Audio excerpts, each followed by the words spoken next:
Hey guys, you're very welcome along to Limerick Fusion, your weekly dish on Limerick's art and music scene. I'm Aoife. And I'm Alison, and on today's show we'll be discussing everything in Limerick, from the art scene to the Corona's new album.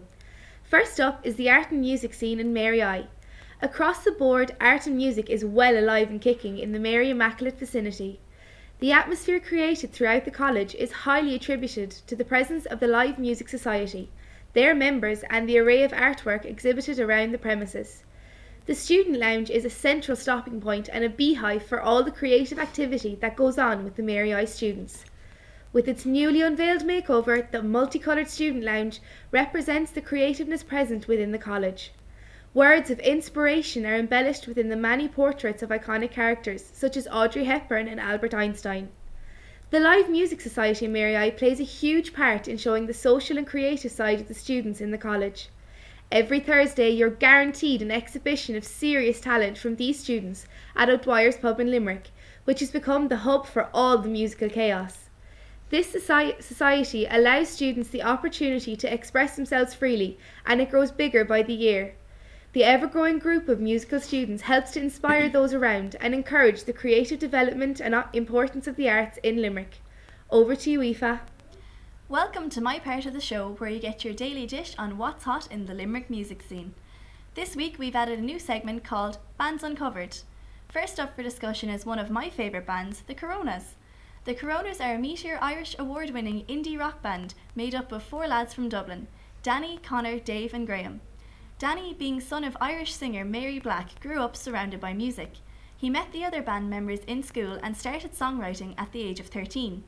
The lads have toured Japan, Singapore, Indonesia, Thailand, the UK and the US, as well as our 32 counties. 2 of their hits, Grace Don't Wait and the San Diego song, stayed in the Irish charts for an astonishing 16 weeks.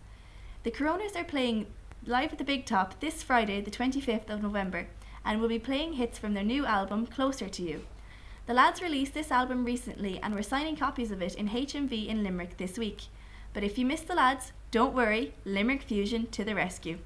I have signed copies of the album to give away all this week, so check out our Facebook page to find out how you can get your hands on it.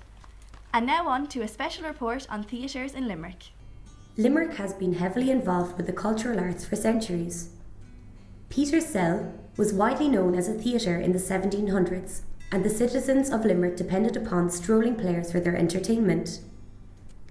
In 1736, the Theatre Royal was opened and was famous for the quality of actors that appeared there. The Limerick City Gallery of Art opened its doors in the early 1900s, and in 1942 the Limerick Art Society was founded. In the 1970s, local artists launched up EVA as a format for bringing their art directly to the public, again free of charge. In 1981, the Belltable Arts Centre opened its doors. It was not just a theatre for professional actors, it hosted film festivals, gave exhibition space for visual arts, and actively encouraged local amateur dramatic societies and musical societies to avail of the stage.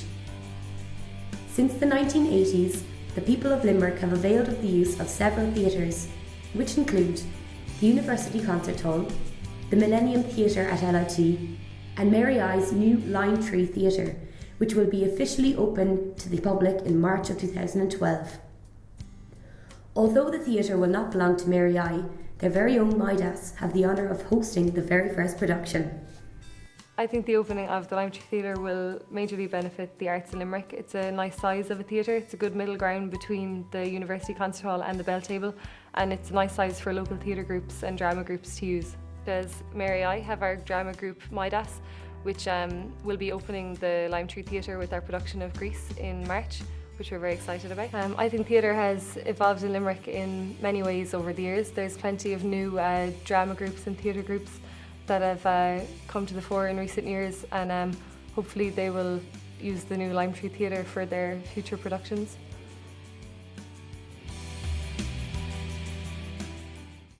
Dolan's Warehouse, the epicentre for upcoming Limerick acts, has become one of Limerick's main hotspots for spotting the new talent. Considered to be one of Limerick's leading music hotspots, Dolan's has been seen to be a stepping stone for artists breaking into the music world. Such bands as the Rubber Bandits and Campaign LK have set foot on this stage as their careers began to blossom, knowing that Dolan's was a great place to showcase their skills. As Dolan's popularity continues to grow, the plethora of acts being staged there grows with it. Dolan's play a huge part in the organisation of such huge acts as Bell X1 and Imelda May playing in the Limerick Big Top this upcoming month. Bringing such musical ability to Limerick is a huge encouragement for the arts here and benefits those not only partaking in the events but those getting to watch as well. For more information you can look up their website at www.dolanspub.com. And now we're going to catch up with Michelle, who's going to tell you all about the latest craze popping up around Limerick all over the world: pop-up retail. If new products can come and go, why can't the stores that display them do the same? Well, you guessed it. From gallery-like shopping spaces to mobile units in the milk market, pop-up stores are bringing inner-city chic back in abundance, and shoppers have noticed an increase in temporary retail manifestations in Limerick. Ruth Crane and Rebecca O'Hare joined the craze a number of months ago and opened a craft pop-up shop at Burke's Bar in Catherine Street. The shabby chic store is a haven of all things handmade by dedicated Irish crafters, 5 of whom are from Limerick. Ruth designs brooches and buttons, while Rebecca sells her handmade cards and invitations. Rebecca is thrilled the pop-up shop phenomenon has taken off in Limerick City, telling us, "All the work that is on display is all handmade. It is all made by Irish crafters, and the work comes from all around the country. Everybody who works in the shop does so on a voluntary basis, so it is for the love of all things craft." The pop-up shop is a worldwide phenomenon. It started with Vacant, a group who turned this temporary theme into a long-term formula, with exclusive retail and exhibition stores that open for 1 month only in empty spaces sweeping major cities around the world, including New York, London, Tokyo, Shanghai, Paris, Berlin, Stockholm and Los Angeles, showcasing a range of one-off, hard-to-find and strictly limited edition products from established brands and emerging designers. Plans for more pop-up shops in Limerick city centre are underway, with several more opening over the holiday season. This brings hope to city businesses, attracting more shoppers to the city to see what these chic stores have to offer. And that's my report for this week. Now back to the studio. Similar to the pop-up craze, another phenomenon that has filled our empty spaces in Limerick is the arrival of the Creative Spaces movement. Our reporter Ali Daly went out to catch up with some of the artists who are filling these spaces and to see how they are benefiting from these spaces. As we all know, the recession in Limerick has hit us hard. Vacant and abandoned buildings dominate this once busy city. However, there is one thing keeping art and culture alive and well in Limerick, and that is the presence of creative spaces. So we decided to come down to the Thomas Street Centre in Limerick and to catch up with some of the artists to see how they got involved in the Creative Spaces movement. My name is John Ryan Kizimana. I'm an artist, painter and teacher. I run classes for the beginner and advanced all levels. And the classes, they're all week. Creative for spaces benefited to me a lot because it helped me to put my artwork into the public and to be able to teach, to help the people to improve their art skills. Definitely, yes, I think the creative spaces should be kept running because it helps everybody, the artists and the public as well. It's a good idea for the public. My name is Ronan McGill and I'm a visual artist. I deal with large-scale urban surreal paintings. I first heard about creative spaces about 2 years ago. I was in the art college and there was a speaker named Lisa Ann Sheehan who came in and gave a presentation on the creative Limerick movement and how these vacant spaces are being used up by students alike, and it was a 5-step process which never really took off, and all of a sudden there was a lot more exhibitions being held, a lot more students getting involved, and suddenly Limerick just kind of became a lot more vibrant. I have received a lot of interest in the public about my art. The window space is a big bonus, especially when the evening time hits, because all the focus is on you when the lights are on in the studio, and it is quite eye-catching, and especially the central location of the space as well.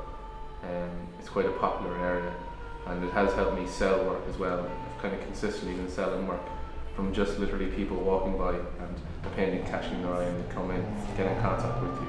So I have benefited from it massively. Yeah. I think the future is quite prosperous for creative spaces in Limerick because it's got off to such a good start after just really 2 years of it happening, and all of a sudden since I started college maybe 4 years ago, these were just vacant spaces, nothing happening. Then all of a sudden we've, as students coming out of our college, have exhibition spaces left, right and centre all over the city, and it's getting stronger, especially with there's a new studio, the Identikit building, and as I was saying, opposite Henry Street Guard Station. So it's getting bigger, and hopefully it can continue. I think the future is bright. That brings us to the end of another episode of Limerick Fusion. We've hoped you enjoyed this week's show, and we'll see you all again at the same time next week. Bye for now.